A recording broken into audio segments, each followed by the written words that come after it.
श्रियकान्ताय कल्याणनिधये निधयेतिनाम् श्रीवेङ्कटनिवासाय श्रीनिवासाय मङ्गलम्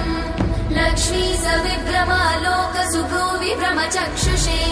चक्षुषे सर्वलोकानां वेङ्कटेशाय मङ्गलम् श्रीवेङ्कटाद्रिशृङ्गाग्रमङ्गलाभरणाङ्गये मङ्गलानां निवासाय श्रीनिवासाय मङ्गलम् सर्वावयव सौन्दर्य सम्पदा सर्वचेतसां सदा सम्मोहनायास्तु वेङ्कटेशाय मङ्गलम् नित्याय निरवध्याय सत्यानन्दचिदात्मने सर्वान्तरात्मने श्रीमद् वेङ्कटेशाय मङ्गलम् स्वतः सर्वविदे सर्वशक्तये सर्वशेषिने सुलभाय सुशीलाय वेङ्कटेशाय मङ्गलम्